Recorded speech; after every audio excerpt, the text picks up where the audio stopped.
Was this thing really just dead hook? Hey guys, welcome back to another episode of LegitStreetCars. My name is Alex and I'm practicing social distancing by locking myself here in my garage, and I've ordered practically one of everything from FCP EURO and a few other places to keep me busy. So over the next few episodes, it's just gonna be me in the garage fixing up basically everything in my fleet. So if you like those kinds of videos, make sure to let me know. Hit the thumbs up button and subscribe to the channel. So we're kicking this party off by fixing the R63 AMG because I have to get this thing ready for some top speed runs in Texas. And then we're gonna be testing at 0 to 60 time against my E55 station wagon with a drag radial in the back. Now, working on the engine of an R-Class can be tight, so you want to start by removing the center cover, then both of the air intake tubes, and then a massive black cover thingy that you should actually remove first, and that's just 2 bolts on each side and 1 long one in the center, and the whole thing just pulls right out. Next, remove both of the air boxes, which is really easy, and then remove the last piece of the intake, which looks easy, but will really take you like 10 minutes of blindly looking around for these 2 clips, which could very well break off. But at least now we have a bunch of room to replace some fuel injectors and a power steering pump reservoir. And then if you've locked yourself in the garage for a really long time and you just need a comfortable place to hang out, you get yourself some foam, spread your legs out, and the R63 engine compartment basically turns into a couch. Once all of this stuff has been removed, replacing the fuel injectors is pretty easy. You just remove these 2 pieces of foam and that exposes the fuel rail, and then you have 4 Torx bolts to remove the fuel rail, 1 here, 1 back there, and 1 here, and you do have to remove this nut. It's a 17 millimeter to get the hose off the fuel rail. Now, you guys probably know why I'm replacing these. If you saw a phenomenal video made by a really good looking YouTuber where he discusses the factory defects of the M156 engine, and one of those are the fuel injectors sticking open, spraying a bunch of fuel in the cylinder, causing it to hydro lock, which will basically destroy your engine. So I recommend after 75,000 miles to replace these fuel injectors, and they're only $391 for the factory Bosch injectors from FCP EURO, and that has a lifetime warranty. All right, let's get to work. Let's pull this rail off, and we're gonna replace these injectors one by one.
Alright guys, I've knocked out all of the fuel injectors. As you can see, they're very simple. It's just 1 clip. You use a flat blade screwdriver, remove the clip, remove the old injector. Make sure to lubricate the new injector on the seal just a little bit, and you're done. So very easy job. Shouldn't take you more than 15 minutes, and that time will fly by if you're jamming out to some tunes. So you know I can't be locked out in my garage forever without my music, and this is the latest edition. So this is the Cove Commuter 2 wireless Bluetooth speaker. It sounds absolutely amazing. 7-hour battery life and over 30-foot Bluetooth range.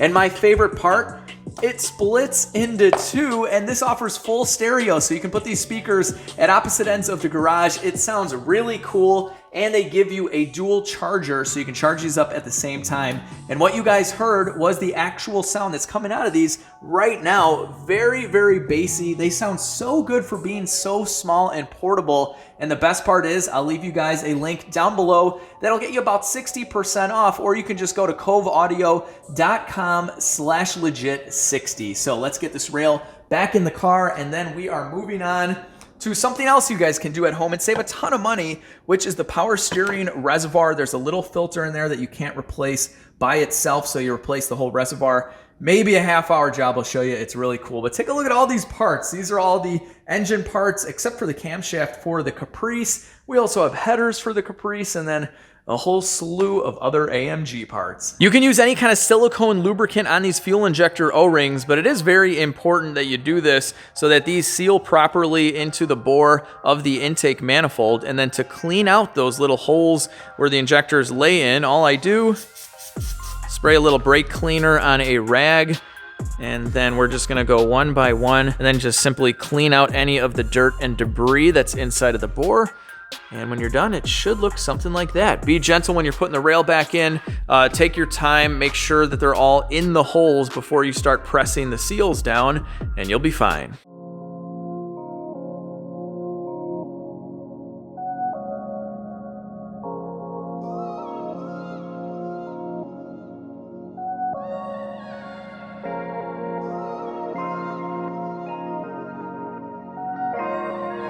If you hear a groaning noise when steering, check the fluid in the power steering reservoir when the engine's running. If it's aerated, that filter's probably clogged, and replacing the entire reservoir will fix the issue.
After you fill the reservoir, but before you start the engine, get the front wheels off the ground and turn the steering wheel lock to bleed out any air.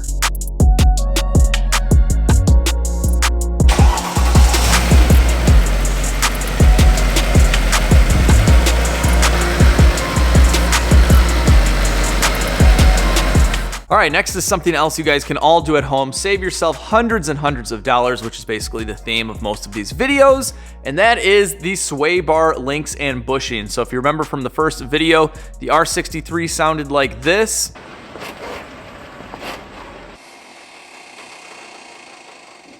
And the reason for that noise is simply that the sway bar bushings have completely separated. So let me show you exactly what that looks like.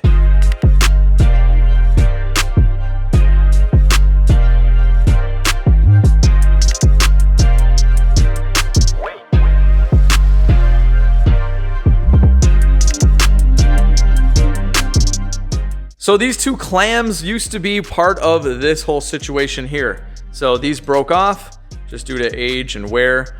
And what they're supposed to look like is this. They're supposed to be one piece. So we're just gonna replace these. You need 2 bushings for each side. I'll leave all the part numbers to everything linked down below, of course. These are factory genuine Mercedes. So you're gonna need a total of 4 of these bags to replace both sides. Very, very easy. We're just going to simply put these back. I can't do this with one hand. Maybe I can do half. There you go. You're gonna put this back the other side like so. And you get the idea.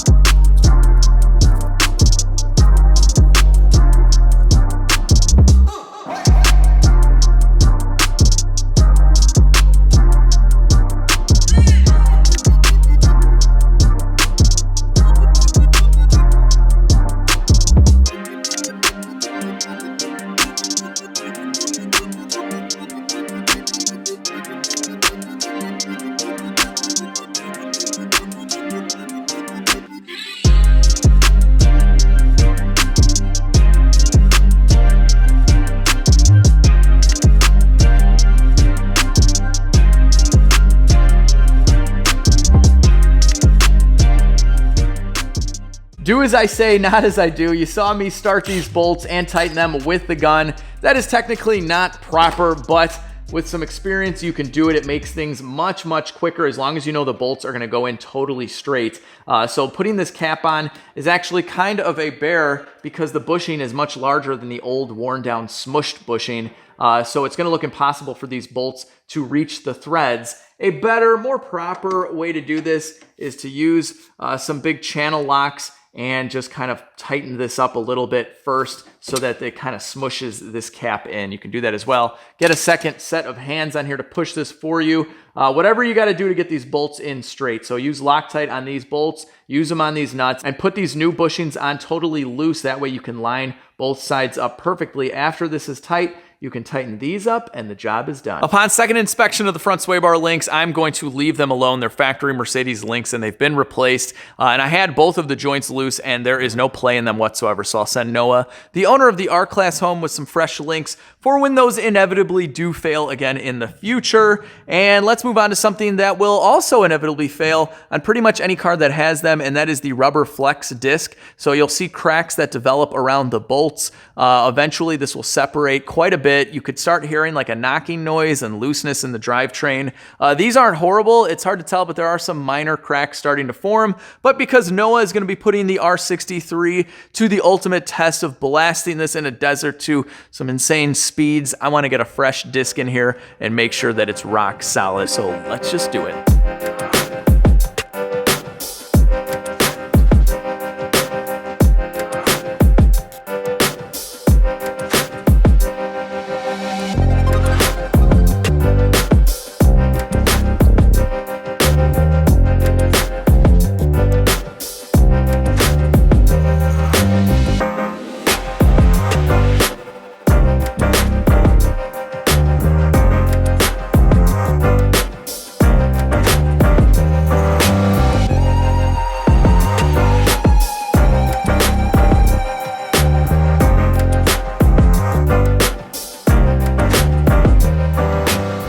You know how everything on TV and YouTube always looks much easier than it actually is to do in real life? This is one of those jobs. So unlike everything else in this video, the lift really helps with this, but if you're motivated by a $300 or $400 repair estimate to replace one or maybe two flex discs, then you can do this on your back with jack stands as well. It's not impossible. And some Mercedes cars, some other cars in general, you can just pry this apart and it comes right out. But on this particular model, I like to loosen up the center support bearing just to give us a little bit of play there, and take out the front diff bolt just to lower the diff slightly and give us a little bit more wiggle room. So this is nuts and bolts. You can do this at home, but just put it back together exactly the same way it came out, including the numbers and letters facing the rear. You want to do the exact same thing with the new flex disc. And in reality, if this was just a normal car, I would not recommend that this one needs a flex disc. There are very minor cracks you probably can't even see.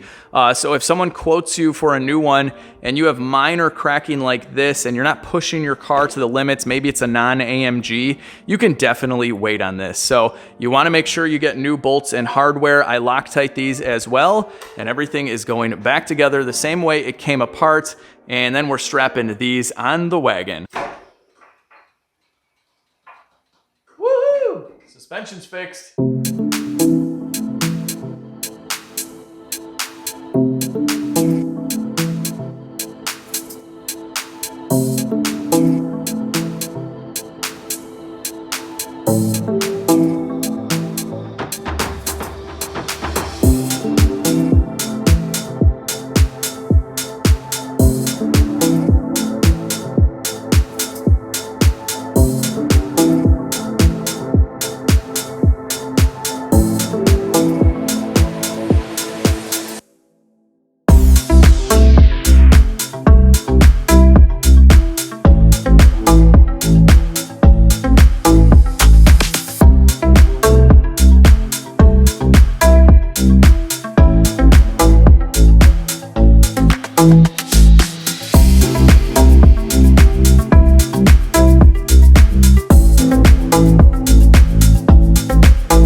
right, we're testing the R-Class first using the V-Box Sport GPS-based 0 to 60 performance data collector, whatever it's called. And also, this van did 0 to 60 new, I think, in about 4.5 seconds. So here we go. Gonna stall it up a little bit. And we're off. And that's 60. Let's see what we got. 5.1 seconds to 60. A little bit off than brand new, but we did kind of bog it off the line a little bit. I think I could do better. Oh, we broke traction. That's 60. That felt better. Let's see. 4.95. 4.95. I'm going to turn the traction control off because it may have killed power for a split second. See what happens. The traction control is off. I'm going to duplicate that launch as best as possible. That was pretty good. Yeah. Broke him loose again. Oh, that was 60. That had to have been faster. That felt good. That felt good. 4.8. 4.81 to 60. Not too bad at all considering we are breaking a little bit of traction. Well, let's do it one more time.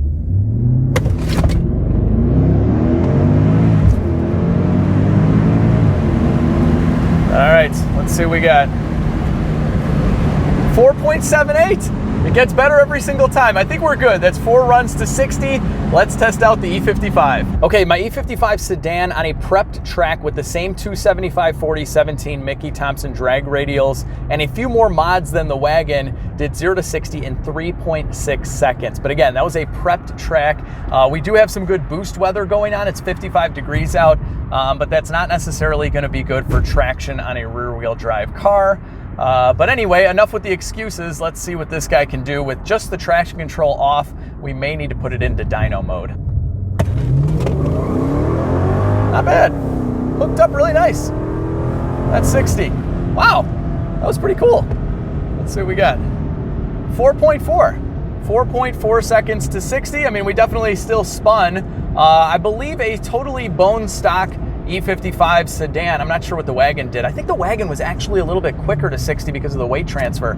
But in all the magazines, I believe these did 0 to 60 at about 4.4, 4.5, something like that. Now we do have the drag radials, obviously, and we have a pulley, a tune, and some mid-length headers. So this should be faster than that, but not bad for a first run. Let's try it out again.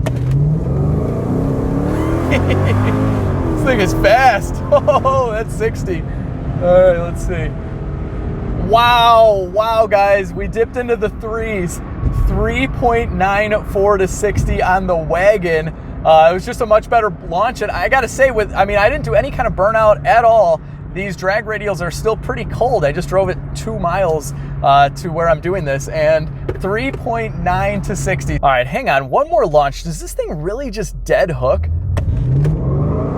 I mean, it spins them a little, but man, this is awesome. The wagon compared to the sedan is just a crazy difference with the launch. This is crazy. That one was, let's see, 3.86 to 60 on the wagon.